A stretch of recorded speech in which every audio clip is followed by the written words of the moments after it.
सबसे पहले जेसी सर आपको बधाई, क्योंकि आपने पिछले जेसी शो में 27 मई को ये कह दिया था कि अगर 200 पर भी बीजेपी का आंकड़ा रहता है तब भी नरेंद्र मोदी ही सरकार बनाएंगे और तीसरी बार प्रधानमंत्री पद की शपथ लेंगे। आइए हम आपको दिखाते हैं जेसी शो का वो अंश। 275, 270 और 300 के बीच में, ठीक है।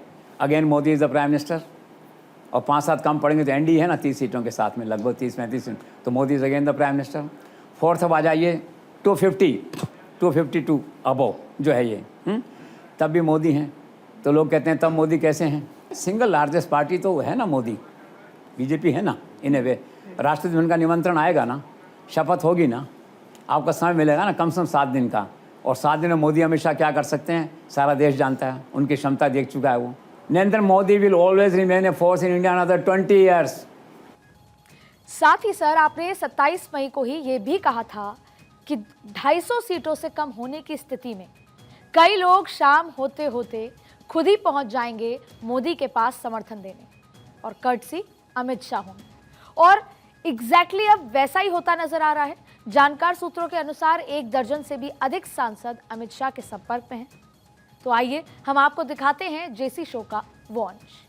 शाम को कई दल आगे अमित शाह के घर पे आ जाएंगे, रेड कारपेट होगा, स्वेच्छा से ज्वाइन करेंगे और फिर सरकार बन जाएगी। तो प्रश्न कहने का है कि जो लोग मन में अगर आकांक्षा लेके बैठे हैं विपक्ष के या कांग्रेस के या टीएमसी के किसी के कि 250 से मोदी नहीं आएगा, तो भूल कर रहे हैं। और सर इसी तरह आपने तीसरी भविष्यवाणी की थी, नरेंद्र मोदी की शपथ 7, 8, 9 जून के बीच हो सकती है, और अब यहाँ भी एग्जैक्टली यही हो रहा है। नरेंद्र मोदी 9 जून को शपथ लेने जा रहे हैं। तो आइए आपको दिखाते हैं जेसी शो का वो अंश। मैंने सुना है कि शायद पंडितों ने 14 तारीख का मुहूर्त निकाला, लेकिन मुझे लगता नहीं, 14 बहुत दूर है। उससे पहले तो उनको उड़ीसा जाना है 10 तारीख को, और ये प्राइम मिनिस्टर जाएंगे उड़ीसा सीएम के शपथ में, अगर सीएम वहाँ बनता है तो ज्योतिष काम कर रहे हैं इस पर। मुझे लगता है, मेरा खुद का आकलन ये है कि 4 को रिजल्ट आएगा रात को, तो मेरे ख्याल से 7, 8, 9 तक उनकी शपथ हो जानी चाहिए, ऐसा मेरा आकलन है। 2019 के चुनाव में मतगणना से 10 दिन पहले यानी कि 13 मई 2019 को ही आपने फर्स्ट इंडिया अखबार में नरेंद्र मोदी को 303 सीटें मिलने की हेडलाइन लगाई थी, जो 100% सही निकली है। और इस बार भी आपने कहा कि नंबरों की संख्या जो भी हो, आएगा तो मोदी ही। आइए आपको दिखाते हैं जेसी शो का वो अंश। मैं कैमरा पे इस अखबार को दिखाता हूँ, इसमें लिखा है बीजेपी 303 इन ए वे, ठीक है।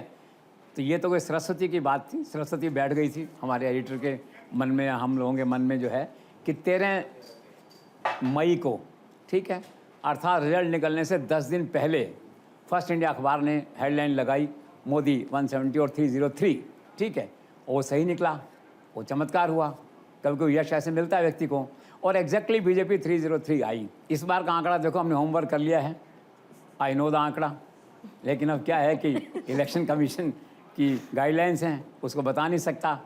एक बात तय है कि आएगा तो मोदी ही। और सर इसी प्रकार पिछले शो में आपने इस संभावना या आशंका को सिरे से नकार दिया था कि 272 सीटों का बहुमत ना मिलने की स्थिति में आरएसएस नरेंद्र मोदी की जगह किसी और नाम को आगे कर सकता है। आइए आपको दिखाते हैं वो अंश भी। आरएसएस के सारे सपने किसने साकार किए? नरेंद्र मोदी ने। 370 का सपना, 1991 में गए थे झंडा फहराने, लाल चौक का सपना, श्रीनगर का सपना, ठीक है, राम मंदिर का सपना, फिर यूसीसी का सपना, फिर आगे कृष्ण मंदिर की बात चल रही है, विकसित भारत का सपना, पार्टी को संसाधन जुटाने का सपना किसने किए? भाजपा को विश्व में सबसे बड़ी पार्टी बनाने का सपना। Who has got this moral authority and courage and conviction? मैं कहता हूँ चाहे 150 ही आ जाओ, कौन कहेगा उनसे कि आप लीडरशिप छोड़िए? कोई भी व्यक्ति, संस्थान, ठीक है, भाजपा से जुड़ा हुआ है, दूसरा, आज देश में ऐसा नहीं है जो नरेंद्र मोदी को डिक्टेट कर सके या बता सके कि नमस्ते अब आप छोड़ दीजिए। नोबडी।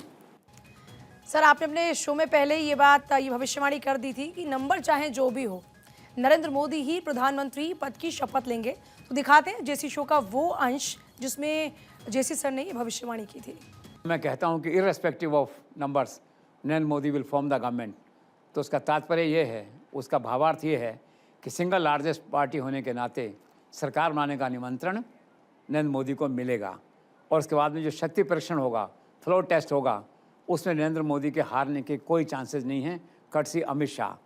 ये मोदी सरकार है, ये स्वर्गीय अटल बिहारी वाजपेयी की सरकार नहीं है जो एक मत से हार जाए फ्लोर टेस्ट में। इसलिए हर स्थिति में अगर फ्लोर टेस्ट होता है तो मोदी सरकार के हारने की संभावनाएं शून्य हैं। तो कुल मिला के सारी संभावनाओं का जो सारांश है, जो अंत है आज की तारीख में, वो ये है, विद और without majority, clear majority, Modi is the prime minister.